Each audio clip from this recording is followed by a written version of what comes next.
Loco. Loco. Loco. Pero no estoy loco, al menos no lo estaba esos días. Ahora quizás sí.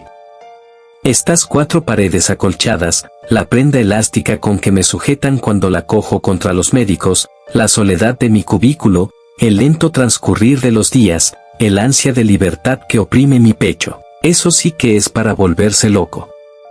Pero no estoy loco. ¿Qué querían que hiciera? ¿Quedarme de brazos cruzados mientras mi esposa me jugaba la vuelta? No, ¿verdad? Por supuesto que no. Habíame casado con mi infiel esposa siendo ambos aún muy jóvenes. En ese entonces ella aún no me había fallado, o al menos eso creo. Era la esposa perfecta, la amorosa, amable, atenta, oficiosa. Y me quería, vaya que me quería. Tendrían que pasar varios años para que ella mostrara sus garras. Primero fueron los pleitos. No le gustaba que me fuera a tomar con mis amigos, no quería que me reuniera con ellos para jugar al póker. Ahora me pregunto por qué, y me hace dudar de su culpabilidad, ya que, de haberlo sido, esas noches eran los momentos precisos para reunirse con su amante. Pero luego vuelvo a la carga, ella era culpable, lo sé. Es increíble que después de tantos años aún me atormente de manera tan atroz.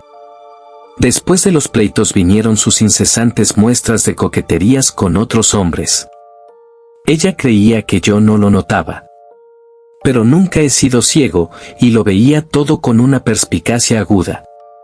Cuando salíamos a caminar ella le sonreía a los hombres, a las mujeres también, pero de ellas no tenía por qué preocuparme. Era de los hombres de quienes debía temer. Además de las sonrisas, también les dedicaba miradas tan seductoras. Y ese caminar que hacía, contoneándose para un lado y otro, era una clara invitación a los demás hombres. Y yo lo notaba todo, pero guardaba silencio. Fue allí donde empecé a sospechar de su infidelidad. Me propuse descubrirla.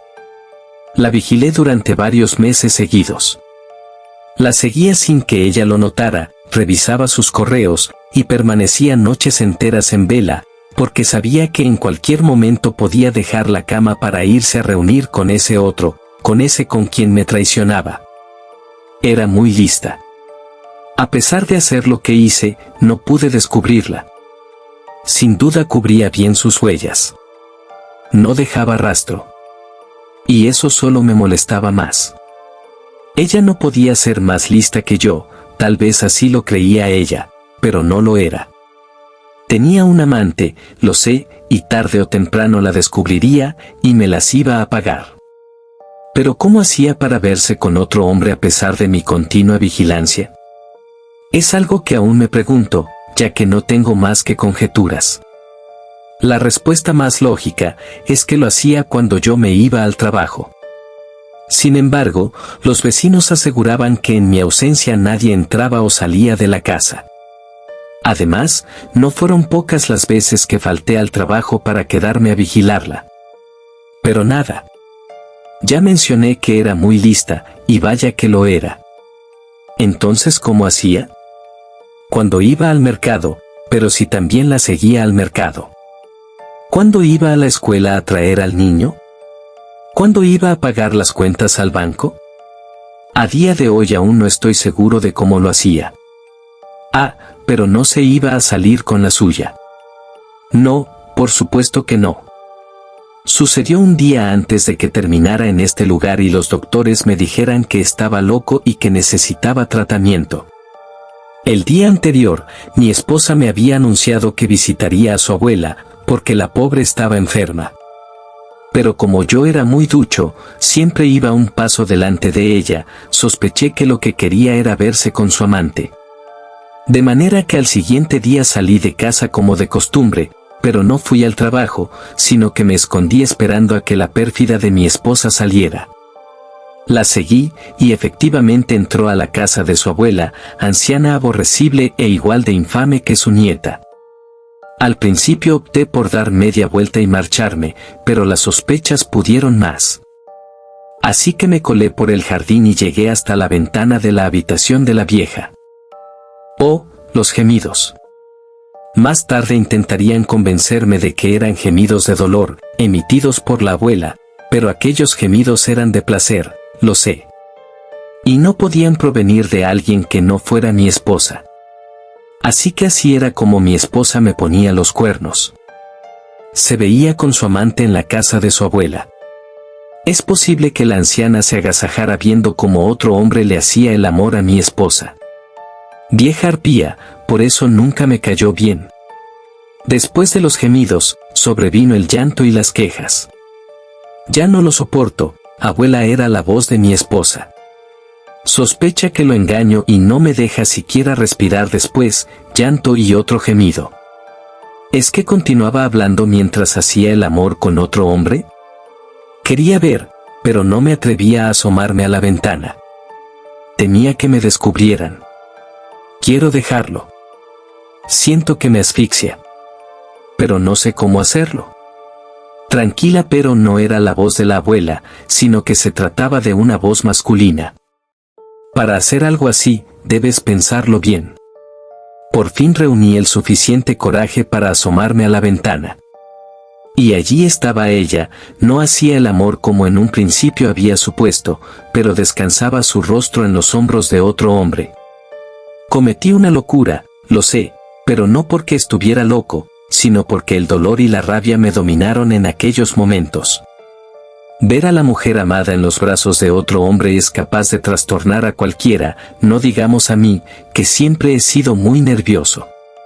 Cegado por el dolor y la ira, desenfundé la pistola y asesiné a mi esposa y a su amante, también a la abuela por colaborar en el complot. Ahora estoy aquí, encerrado en un cubículo de paredes acolchadas, acusado de estar loco y sin posibilidad de ver el sol más de una vez por semana. El informe policial señalaba que los muertos eran una anciana y 2 nietos. Es increíble que se hayan inventado eso. Creo que habría reconocido a mi cuñado, y ese hombre que abrazaba a mi mujer no era su hermano. Era su amante, lo sé. De todas maneras, ya pasó. Ellos murieron y yo estoy aquí, sufriendo un terrible castigo, como si lo que hice fuese un crimen. Y no creo que vaya a salir de este lugar en mucho, mucho tiempo.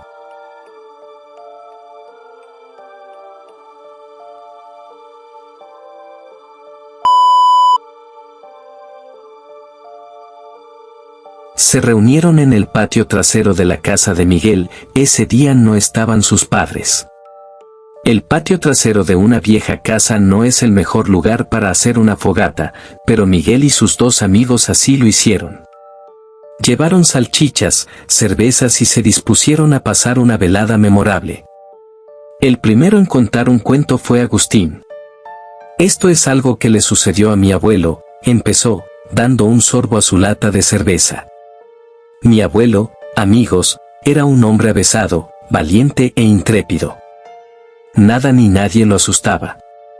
Cazaba en los bosques más lejanos y recónditos, pescaba en los ríos más caudalosos y profundos, peleó contra leones y cocodrilos, pisoteó serpientes de gran envergadura, comió gusanos y bichos cuando era eso o morir de hambre. No ahondaré más. Imagino que ya os quedó claro que mi abuelo no temía a nada.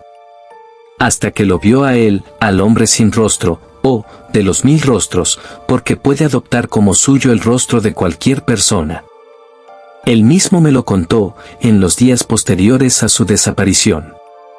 La primera vez que lo vio fue al regresar de cacería. Había tenido mala suerte, por lo que no traía siquiera una liebre.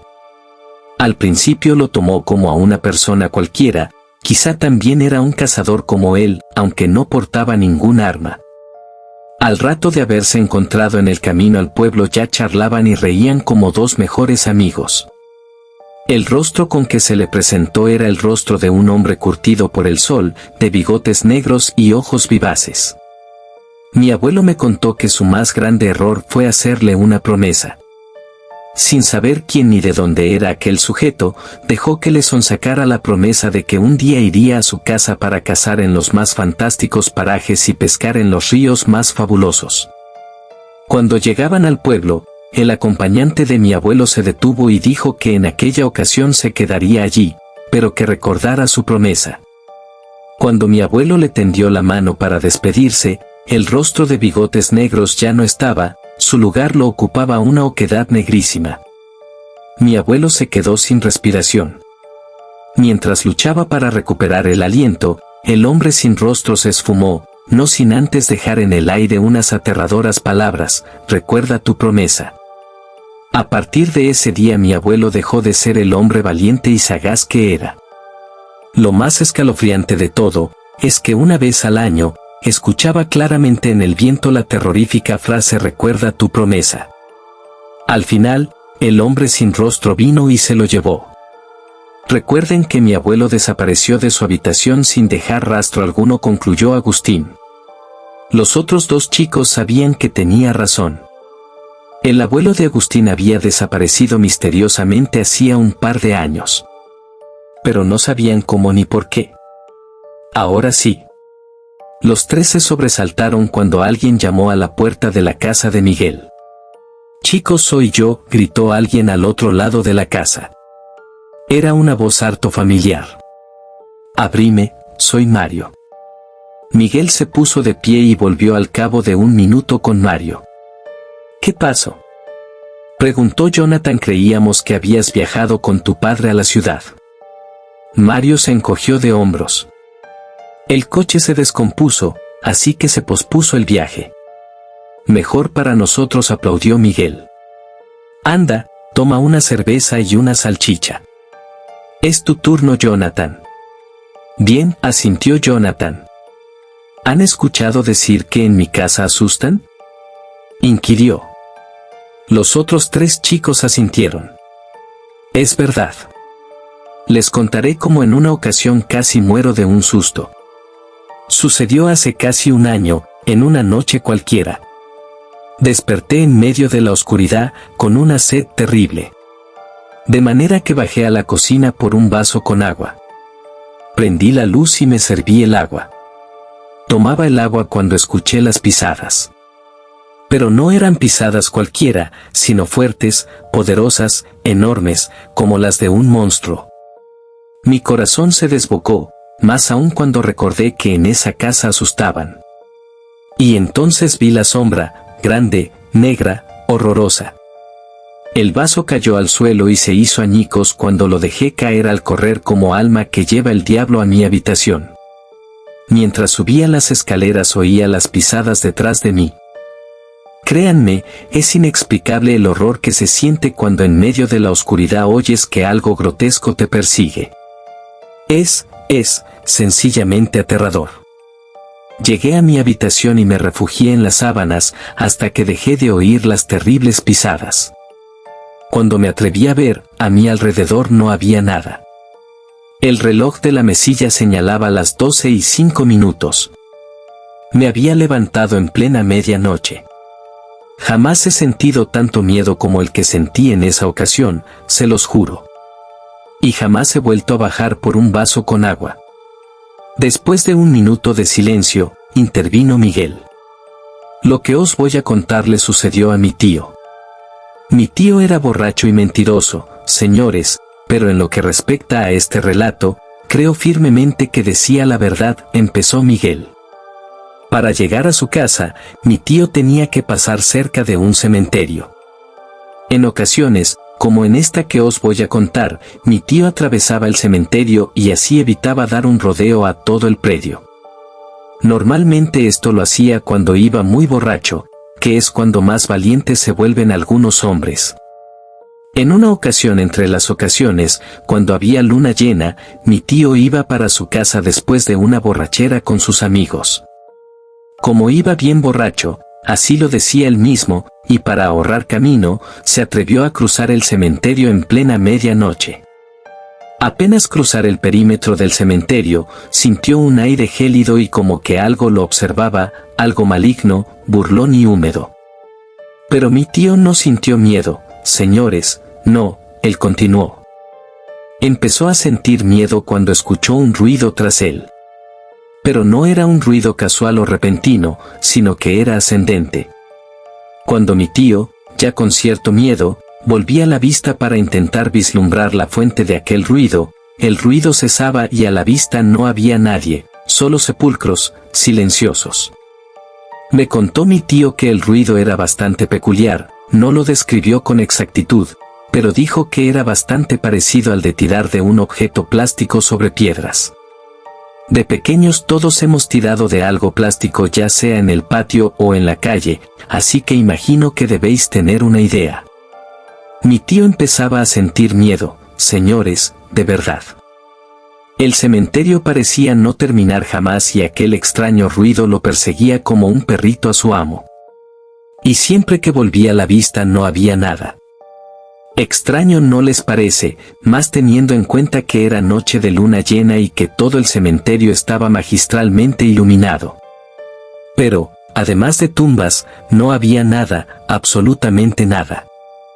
Al final, mi tío corrió más de lo que caminó. Pero el ruido seguía allí, y ahora que corría, más estruendoso que antes. Hasta que por fin salió, desbocado y sin aliento, pero salió. Pero antes de salir, el extraño ruido se dio paso a una risa aguda y diabólica. Una risa que aún lo hace tener pesadillas. Como imaginarán, mi tío jamás volvió a aventurarse por aquel cementerio, ni de día ni de noche. Entonces llegó el turno de Mario. Mi historia es bastante más reciente, dijo Mario, saboreando una salchicha gigante y pasándola con cerveza. Esto le sucedió a unos muchachos, 3 muchachos para ser preciso. Se reunieron una noche para contarse cuentos de terror, beber cerveza, comer algo y divertirse. Si los pobres hubieran sabido lo que sucedería, seguro no hubieran hecho nada de eso. Los otros 3 amigos oían expectantes, más aún porque la voz de Mario se había vuelto seductora y modulada, no le conocían aquella faceta. Los amigos empezaron a contar cuentos de terror. Entonces se les unió una 4ª persona. Era un desconocido para los amigos, pero como dijo que él también sabía muchas historias de miedo, lo dejaron sentarse junto a su fogata y le ofrecieron su hospitalidad. Los amigos contaron sus historias, una cada uno. Pero cuando llegó el turno del desconocido, este se convirtió en lo que en realidad era, el hombre sin rostro. ¿El hombre sin rostro?, interrumpió Agustín, es justo sobre quien conté mi historia. Mario asintió, como pidiendo que lo dejaran continuar. Como decía, continuó, el desconocido había cedido su lugar a un hombre cuyo rostro era negrura absoluta. Los amigos se asustaron y quisieron huir. Pero no pudieron, el hombre sin rostro ya los había elegido para que lo acompañaran a su morada, para contarse cuentos de terror por toda la eternidad. Y así sucedió, los 3 amigos desaparecieron misteriosamente para nunca jamás ser vistos en el mundo de los vivos. Miguel, Agustín y Jonathan guardaban un respetuoso silencio ante el relato de Mario. ¿Queréis que os diga qué día ocurrió eso?, preguntó Mario. Los chicos asintieron. -4 de junio de 2017. Helados de miedo, los 3 amigos recordaron que el 4 de junio era justo esa noche. Cuando alzaron la vista, Mario ya no estaba. Su lugar lo ocupaba un hombre cuyo rostro era una oquedad negra, oscura y tenebrosa.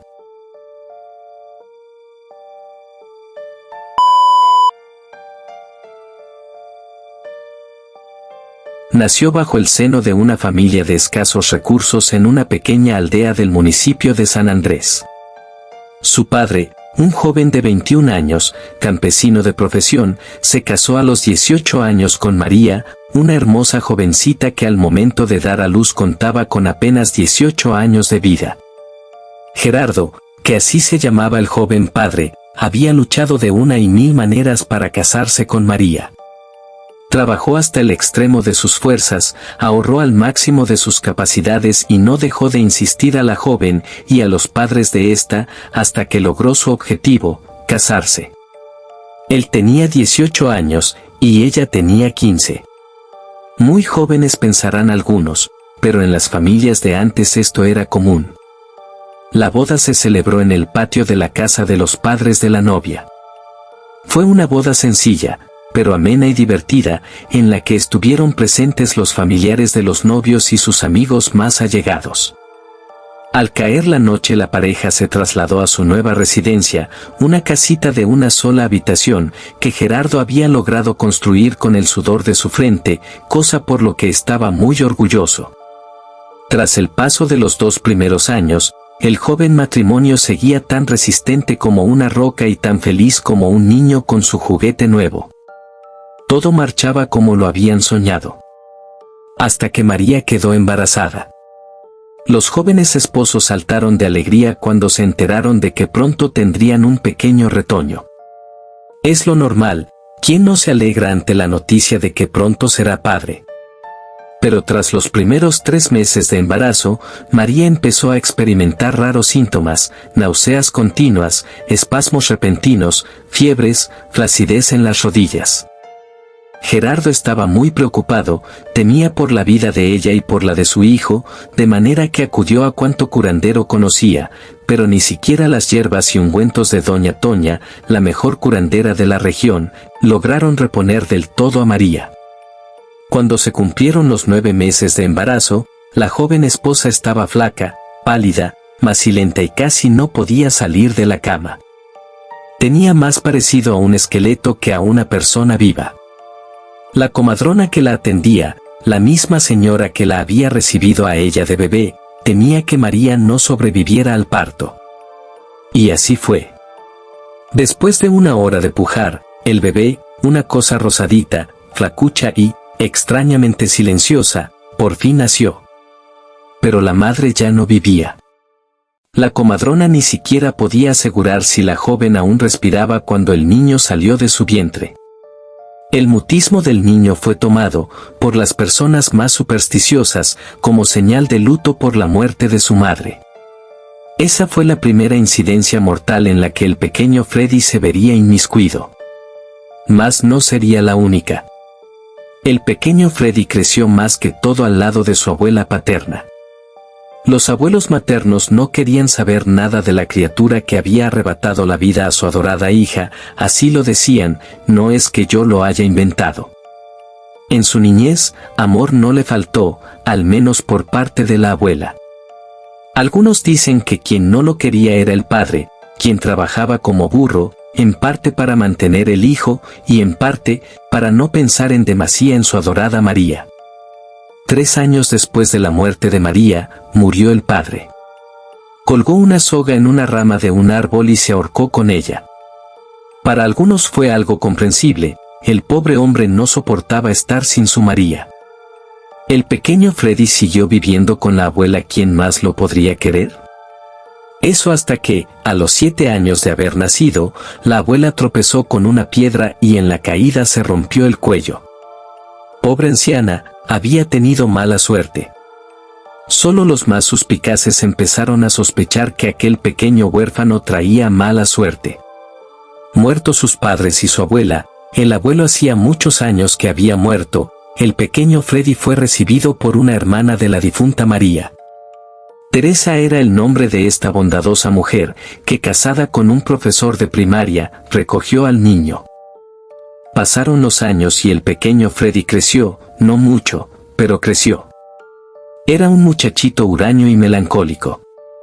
Casi nunca salía de casa y en la escuela tenía pocos amigos. Y si alguien lo vio sonreír, me gustaría conocerlo, porque nunca supe cómo sonreía Freddy de niño. A la edad de 11 años, Freddy, junto a sus compañeros de salón, fue a una excursión a una de las playas de San José, un municipio cercano. Al regresar, una de las ruedas del bus explotó y este se precipitó por una ladera de más de 30 metros de altura. En el accidente murieron todos los niños, excepto Freddy, que sorpresivamente libró el percance casi ileso. Aquello sí que era extraño. No fueron pocos los que empezaron a creer que aquel chico tenía algo oscuro y maligno que traía tragedia, muerte y dolor a todos aquellos que lo rodeaban. Y que ese mismo ente maligno lo protegía, para que pudiera seguir siendo portador de muerte. El boom fue cuando se incendió la casa de Teresa, donde falleció el matrimonio y sus 2 hijos. Freddy, para su fortuna, o mala fortuna, ese día se encontraba jugando en el patio de la casa, por lo que pudo escapar de la fatalidad. Tenía 13 años y se había quedado completamente huérfano. Nadie de la aldea quiso hacerse cargo de él, es más, huían cada vez que el chico pasaba cerca de ellos. Sin un hogar al que ir, el pequeño Freddy pasaba las noches bajo los árboles o en alguna casa abandonada. Sus alimentos eran frutas de la región, basura y todo aquello que pudiera robar. Sabed que el pequeño Freddy no era ladrón, pero a veces la necesidad es tan extrema que no queda otra alternativa.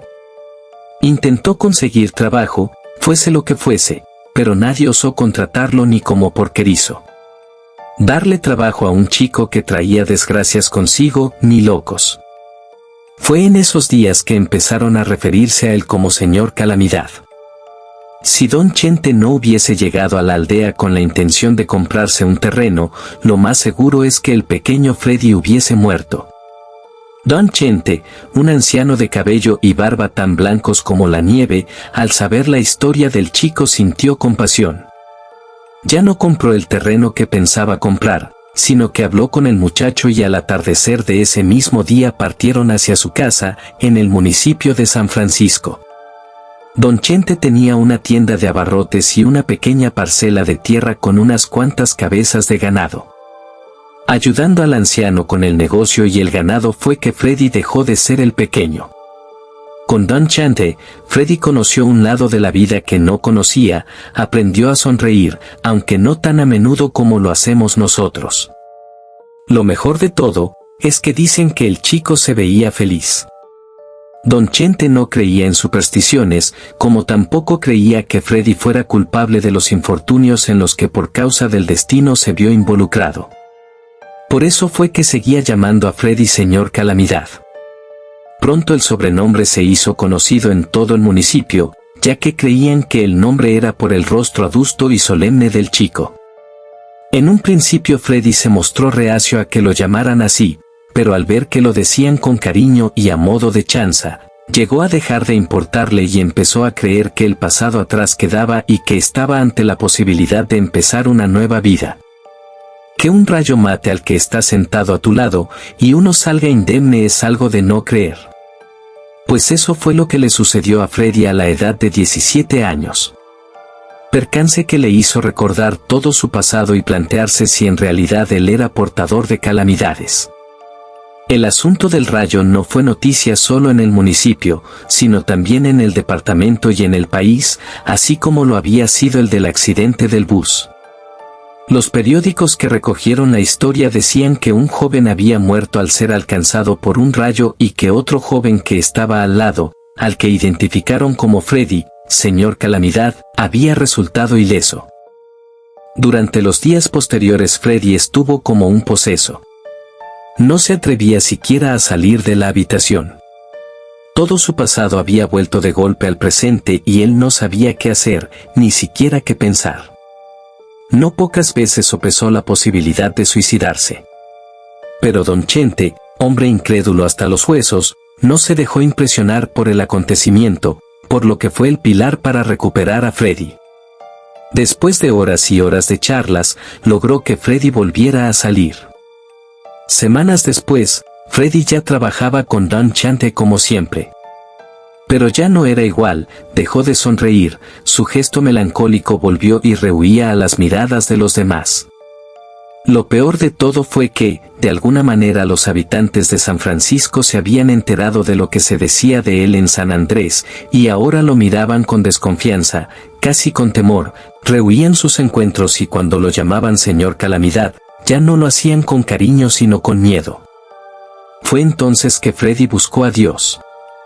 Ya no quería sufrir, ni que lo vieran como a un monstruo. De rodillas en la iglesia, pidió a Dios de todo corazón que, si algo estaba mal en él, lo cambiara. Poco a poco Freddy, Señor Calamidad, fue recuperando su confianza. Un año después, ya era el joven de antes, el que había sido antes del percance del rayo. Y por fin creyó que podría vivir en paz. En la iglesia conoció a Isabella, una encantadora muchachita de 16 años que poco a poco conquistó su corazón. Aún había muchos que le rehuían o lo trataban con desconfianza por creerlo portador de mala suerte y calamidad, pero entre esas personas no se encontraba ni Isabella ni los padres de ésta. Es más, los padres de la joven lo veían como un muchacho ejemplar, trabajador, centrado, honrado y de corazón noble, incluso lo compadecían por lo que había tenido que pasar a tan corta edad. Se iban a casar. Don Chente se alegró más que nadie por la noticia y le dio la enhorabuena. Pero no solo eso, también le regaló un predio de terreno y dinero para que construyera una casita aceptable. Además, le aseguró que con él tendría trabajo hasta que muriera y que cuando eso sucediera, le legaría alguno de sus bienes. Él había sido como un hijo para el anciano y no lo desampararía. Los jóvenes estaban exultantes. Un mes antes de la boda murió Don Chente. Un hondo temor inundó el ser de Freddy, que creyó que nada había acabado, que aún seguía siendo portador de mala suerte. Pero esta vez tenía a Isabella, a los padres de ésta, a los hermanos y al pastor de la congregación, fueron todos ellos los que no lo dejaron caer en un hoyo profundo. Después de todo, le habían dicho, Don Chente ya era una persona anciana, más temprano que tarde iba a morir. Aunque no faltaron los malintencionados que corrieron los rumores de que el señor Calamidad había agregado otra víctima a su largo historial. Pero Freddy no estaba solo, tras él había un gran número de personas respaldándole. De manera que llegó entero a la boda. Se casaron en la iglesia, ante los ojos de la congregación y de Dios. El matrimonio fue muy comentado en el municipio, muchos no creían en la buena fortuna de aquellos pobres. Al principio del matrimonio fueron felices. Hasta que, apenas un mes después de la boda, la novia cayó enferma. Nunca nadie había visto a una persona enfermar tan deprisa. La joven perdió peso a ojos vista, la piel se le resecó y pegó a los huesos tomando un tono moráceo, sus ojos se hundieron como hierro en un pantano y su voz, cuando era capaz de hablar, era un susurro sibilante cargado de sufrimiento. Ningún curandero pudo hacer algo para recuperar la salud de Isabella. Entonces, murió, apenas una semana después de caer en cama. Esa vez sí que ya no hubo dudas, Freddy, señor Calamidad, era portador de mala suerte, desgracias, calamidades, dolor y todos los epítetos que se puedan aplicar. Desahuciado por la muerte de Isabella, Freddy hizo lo que debía haber hecho hacía mucho tiempo, antes de causar tantas desgracias en sus seres queridos. Cogió una cuerda, la ató a la viga del techo y se ahorcó con ella. Mientras moría entre los espasmos causados por el ahorcamiento, Freddy vio una sombra negra salir de su cuerpo. La sombra atravesó la ventana y se escondió en el vientre abultado de una mujer que en aquellos momentos señalaba hacia la ventana y gritaba aterrada que un hombre se había colgado con una soga. Aquel fue el final de Freddy, señor Calamidad.